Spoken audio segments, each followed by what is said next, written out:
उसको बुलंद करने के लिए, इसी मजलूमों का साथ देने के लिए, इसी वजह से हमारे बैरिस्टर असदुद्दीन ओवैसी ने आपको पैगाम दिया है, अगर जुल्म के खिलाफ लड़ना है तो मजलिस के साथ आ जाओ, अगर नाइंसाफी के साथ लड़ना है तो मजलिस के साथ आ जाओ, अगर आपके बच्चे को उज्जवल भविष्य चाहिए तो मजलिस के साथ आ जाओ, अगर अपने इलाके को आप उज्जवल बनाना चाहते हो तो मजलिस के साथ आ जाओ। इसलिए कि मजलिस का नारा विनाश का नहीं, कांग्रेस का नारा विनाश का नारा, भाजपा का नारा विनाश का नारा, नीतीश कुमार का नारा विनाश का नारा, लालू का नारा विनाश का नारा। हाँ हाँ, अगर कोई विकास का नारा है तो ओवैसी का नारा विकास का नारा, ओवैसी का नारा विकास का नारा है। इसीलिए मेरे प्यारे, आपको समझना होगा कि आपका विकास कौन कर रहा है और आपका विनाश कौन कर रहा है। जिस दिन आप समझ जाओगे कि हमारा विनाश कोई कर रहा है, उस दिन होशियार हो जाओगे। इसीलिए जरूरत इस बात की है कि आप एमआईएम के साथ जुड़ जाइए, एमआईएम की सदस्यता ले लीजिए, एमआईएम की रुकनीयत हासिल कर लीजिए। सब के सब एक ही नारा बुलंद कीजिए, हम सब की आवाज एमआईएम, हम सब के दिल की आवाज पतंग छाप, हम सब का रहनुमा बैरिस्टर असदुद्दीन ओवैसी, हम सब का शेर बिहार अख्तरुल ईमान। जरा जिंदाबाद का नारा लगा दीजिए। और मैं अपने चचाओं को ज्यादा मुखातिब करना चाहूंगा जो लोग ये कहते हैं खानदानी हमारी कांग्रेस हमारी खानदानी पार्टी है। कांग्रेस हमारी खानदानी पार्टी है। किस एतबार से खानदानी होगा भाई?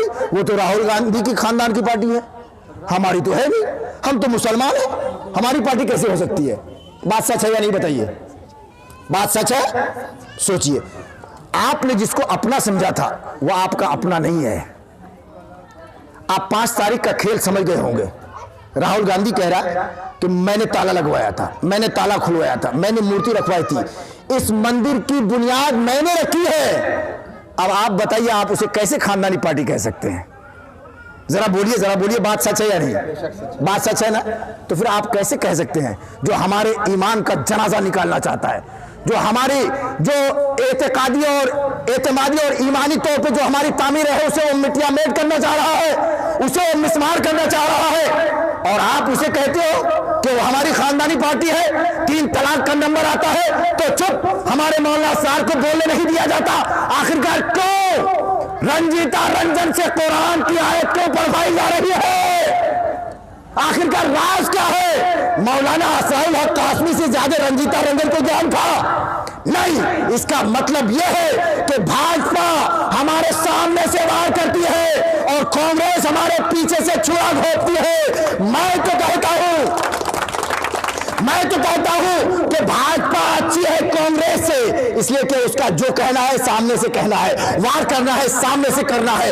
अगर कोई आपके सामने से पत्थर फेंके तो आप उससे बच सकते हो, लेकिन कोई आपके पीछे से सर पे आके वार कर दे तो आप कभी नहीं बच सकते। घर का भेदी लंका ढाए, ये हमारे घर का बच्चा ही था जिसने कभी स्कूल की तरफ ध्यान नहीं दिया, जिसने कॉलेज की तरफ ध्यान नहीं दिया, जिसने किसान की तरफ ध्यान नहीं दिया, जिसने रोड की तरफ ध्यान नहीं दिया, बिजली की तरफ ध्यान नहीं दिया।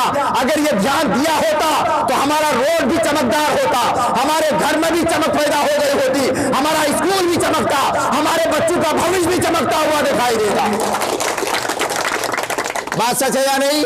बात सच है। आज हमारे बच्चे अनपढ़ हैं, पंजाब चले जाते हैं धान रोपने के लिए, जाते हैं या नहीं? जाते हैं। मगर एक बात याद आ गई, पंजाब जाते हैं काहे के लिए जाते हैं? पंजाब रोपा गाड़ने के लिए। रोपा क्यों गाड़ने जाते हैं भाई? आपके प्रति ने आपको उसी लायक बना ही रखा है, आपको उसी लायक बना ही रखा है। और क्यों बनाया? वो इसी नाम पे, कभी कुलैया कभी बंगाली, कभी कुलैया कभी बंगाली। ये बात सच है या नहीं? सच है तो एक बार बोलिए हाँ हूं। सच है ना? ये बात सच है। जब भी वोट का नंबर आए तो यही मुसीबत खड़ी हो जाती है, कुलैया को वोट दोगे तो कुलैया जीत जाएगा, जल्दी बंगाली एक हो जाओ, जल्दी कुलैया एक हो जाओ, कांग्रेस जीत जाएगा, भाजपा जीत जाएगी। भाई ये क्या मुसीबत है? हालांकि ये चीज हमारे इस्लाम में ममानियत है, सरासर हराम है, गलत है, गलत है, गलत है। मगर बावजूद उसके हमें ये लोग बांट रहे हैं या नहीं? अच्छा, मकसद क्या होता है उसके पीछे? कि हमें कुर्सी मिल जाए, हमें कुर्सी मिल जाए। एक बात और हो जाती है, कुर्सी तो ले लेते हैं मगर उस कुर्सी का गलत इस्तेमाल करते हैं। क्या करते हैं? जहां उसका शासन आता है वो हमारा शोषण शुरू कर देते हैं। करते हैं या नहीं? करते हैं। और जब वोट लेने का नंबर आता है तब वो क्या बोलते हैं? मामू, सबको मामू ही बोलते हैं। ऐसा होता है कि नहीं? सब उसके बाप का साला ही है, कोई अच्छे अलकाब से भी नहीं नवाज रहा है। अजीब मुसीबत है भाई। पता नहीं कितनी शादियां की होगी उनके बाप ने। जिस तरफ जाइए सब मामू है, सब मामू है। हमें कितने मामू है भाई आपके? हाँ, कुल्हिया में गए तो मामू, बंगाली में गए तो मामू। आखिरकार मामू आपने क्यों कहा? अगर लक़ब ये दिया था तो अब्बा कह दिए होते।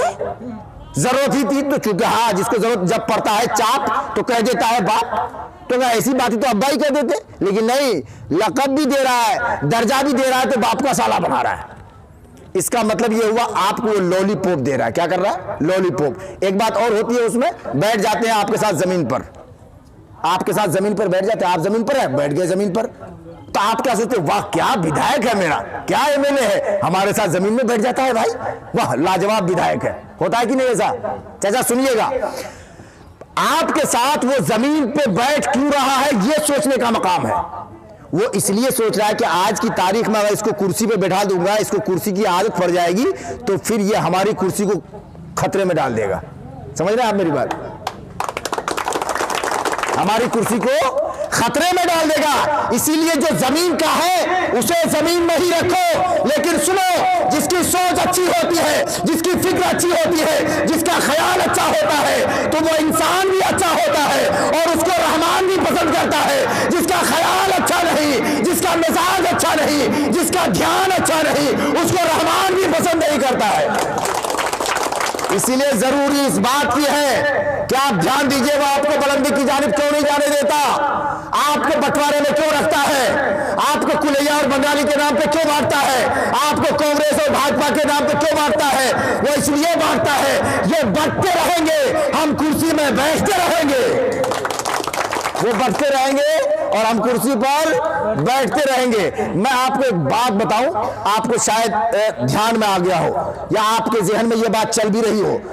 आखिरकार हम लोगों ने इन्हें चेक किया या नहीं? 5 साल किया, 10 साल किया, 15 साल किया, एक बार झटका भी दिया, फिर 20 साल किया, फिर झटका दिया, फिर 25 साल कर दिया। बावजूद उसके आज तक आपके यहां कोई बेहतरीन सड़क है जिसकी मिसाल दी जा सकती है? कोई बेहतरीन कहीं बिजली का इंतजाम है जिसकी मिसाल दी जा सकती है? मैं तो कहता हूं अपने सिटिंग एमएलए से कि आप आइए और हमारे साथ डिबेट में बैठ जाइए और डिबेट में बैठने के बाद मुझे मेरे सवाल का जवाब दे दीजिए। अगर आपके अंदर ताकत है तो मेरे पास आइए, एक कोई ऐसा काम दिखा दीजिए जो ये बताया जाए कि ये विधायक का काम है। हमारे पूरे विधानसभा में कोई काम ऐसा नहीं हुआ। मैं चैलेंज करता हूं, मैं दावा करता हूं, हालांकि हम हिंदुस्तान के चप्पे चप्पे में, गोशे गोशे में, हिंदुस्तान के कोने कोने में, पूरे भारतवर्ष में घूमते हैं। सब राज्य तरक्की पजीर है। पंजाब जाइए तरक्की पे, राजस्थान जाइए तरक्की पे, महाराष्ट्र जाइए तरक्की पे, गुजरात जाइए तरक्की पे। तो कमाई यार वो हिंदुस्तान में नहीं है क्या? जब वो भी हिंदुस्तान में है, हर राज्य तरक्की पे, तो बिहार क्यों नहीं? समझ रहे आप मेरी बात? बिहार क्यों नहीं? और बिहार क्यों नहीं तो फिर सीमांचल क्यों नहीं? और सीमांचल में अमोर विधानसभा के साथ ये सोतेला व्यवहार क्यों? आपको ये मालूम होगा कि आपके विधानसभा को सुखाड़ घोषित किया गया है। क्यों भाई? क्यों सुखाड़ आपने किस बेस पे घोषित किया? आप मेरे साथ आइए, मैं एमपी साहब को चैलेंज करता हूं, आप आइए बैठिए हमारे पास अमोर में, आप आइए बैठिए हमारे पास 22 में, आप आवाज दीजिए, मैं आपके साथ आपके घर पे बैठने को तैयार हूं। मैं आपको मुशाहिदा कराऊं क्या अमोर विधानसभा का क्षेत्र दास नदी और कनकई नदी, महानंदा नदी की बुनियाद पे परेशान है या नहीं? खेतियां बर्बाद हुई है या नहीं? घर विलीन हुए हैं या नहीं? नदी कटाने लोगों को परेशान किया है या नहीं? अगर परेशान किया है तो आपने सुखाड़ घोषित क्यों किया? मुझे इसका जवाब दो, मुझे इसका जवाब दो, क्यों आपने सुखाड़ घोषित किया? आपके बाप की खेती है, जिसे चाहो सुखाड़ घोषित कर दो, जिसे चाहो सैलाब में डाल दो। क्यों? इसका मतलब सिर्फ और सिर्फ ये कि आपने हमारे साथ सोतेला व्यवहार किया है। बात सच है, आपके एमपी साहब से आपकी बात करने की ताकत नहीं है साहब। मैं कांग्रेस के ऊपर निशाना इसलिए करता हूं, लोग कहते हैं आप कांग्रेस के खिलाफ बोलते हैं। मैं खिलाफ नहीं बोलता हूं, मैं आईना दिखाता हूं साहब, आईना। मैं आईना दिखाता हूं और आईना का काम है, जो काला होगा काला दिखाएगा, जो गोरा होगा गोरा दिखाएगा, जो पीला होगा पीला दिखाएगा, लाल होगा लाल दिखाएगा, हरा होगा हरा दिखाएगा। हाँ, हम जिसकी बात हमेशा कह दिया करते हैं, न सफेदी के हैं दोस्त, न स्याही के हैं दुश्मन, हमें आईना दिखाना है, दिखा देते हैं। हमें आईना दिखाना है। अब आप लोग कह सकते हैं कांग्रेस के ऊपर इतनी वार आवरी क्यों हो रही है। मैं आपको बताऊं, 5 तारीख को आपने देखा, 5 तारीख बहुत दूर नहीं, बहुत करीब में गई है अभी। और मैं अपने चचाओं को ज्यादा मुखातिब करना चाहूंगा जो लोग ये कहते हैं खानदानी हमारी कांग्रेस हमारी खानदानी पार्टी है। कांग्रेस हमारी खानदानी पार्टी है। किस एतबार से खानदानी होगा भाई? वो तो राहुल गांधी की खानदान की पार्टी है, हमारी तो है नहीं। हम तो मुसलमान हैं, हमारी पार्टी कैसे हो सकती है? बात सच है या नहीं बताइए? बात सच है? सोचिए, आपने जिसको अपना समझा था वो आपका अपना नहीं है। आप 5 तारीख का खेल समझ गए होंगे। राहुल गांधी कह रहा है कि मैंने ताला लगवाया था, मैंने ताला खुलवाया था, मैंने मूर्ति रखवाई थी, इस मंदिर की बुनियाद मैंने रखी है। अब आप बताइए, आप उसे कैसे खानदानी पार्टी कह सकते हैं? जरा बोलिए, बात सच है या नहीं? बात सच है ना? तो फिर आप कैसे कह सकते हैं जो हमारे ईमान का जनाजा निकालना चाहता है, जो हमारी जो एतमादी और ईमानी तौर पे जो हमारी तामीर है उसे वो मिट्टियां मेट करना चाह रहा है, उसे वो मिसमार करना चाह रहा है, और आप उसे कहते हो कि वो हमारी खानदानी पार्टी है। 3 तलाक का नंबर आता है तो चुप, हमारे मौलाना साहब को बोलने नहीं दिया जाता। आखिरकार क्यों रंजीता रंजन से कुरान की आयत क्यों पढ़वाई जा रही है? आखिरकार राज क्या है? मौलाना असाइल हक कासमी से ज्यादा रंजीता रंजन को ज्ञान था? नहीं। इसका मतलब यह है कि भाजपा हमारे सामने से वार करती है और कांग्रेस हमारे पीछे से छुरा घोंपती है। मैं तो कहता हूं कि भाजपा अच्छी है कांग्रेस से, इसलिए कि उसका जो कहना है सामने से कहना है, वार करना है सामने से करना है। अगर कोई आपके सामने से पत्थर फेंके तो आप उससे बच सकते हो, लेकिन कोई आपके पीछे से सर पे आके वार कर दे तो आप कभी नहीं बच सकते। इससे बेहतर है कि भाजपा कम से कम सामने से तो बोल रही है। मेरे प्यारे, आप लोगों को समझने की जरूरत है, गौर करने की जरूरत है।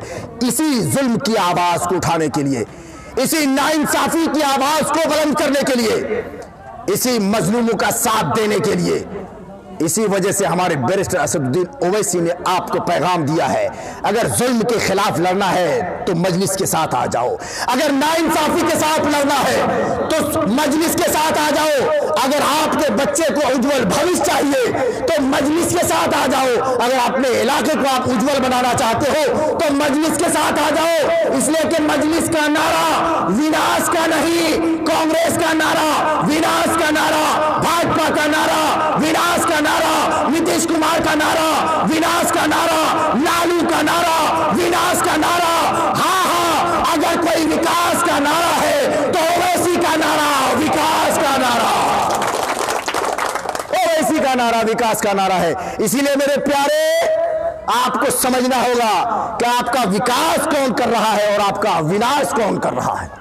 जिस दिन आप समझ जाओगे कि हमारा विनाश कोई कर रहा है, उस दिन होशियार हो जाओगे। इसीलिए जरूरत इस बात की है कि आप एमआईएम के साथ जुड़ जाइए, एमआईएम की सदस्यता ले लीजिए, एमआईएम की रुकनीयत हासिल कर लीजिए। सब के सब एक ही नारा बुलंद कीजिए, हम सब की आवाज एमआईएम, हम सब के दिल की आवाज पतंग छाप, हम सब का रहनुमा बैरिस्टर असदुद्दीन ओवैसी, हम सब का शेर बिहार अख्तरुल ईमान। जरा जिंदाबाद का नारा लगा दीजिए। आइए, मैं एक बात गुजारिश कर दूं कि यहाँ सदस्यता अभियान के तहत हम आपसे हाजिरी का शरफ हासिल कर रहे हैं, आपकी खिदमत में हाजिर हैं। आप लोगों से गुजारिश ये है कि जिस तरह से कोई भी काम प्लान के तहत होता है, उसी तरह से पार्टी का भी एक प्लान है। आप लोग रुकनीयत साजी में शामिल हो जाइए। मैं गुजारिश करूंगा अपने लोगों से कि आप लोग जल्दी से जल्दी रसीदें लेकर के फटाफट ये काम अंजाम दे दीजिए 4-5 लोगों के साथ। मौलाना सरफराज साहब।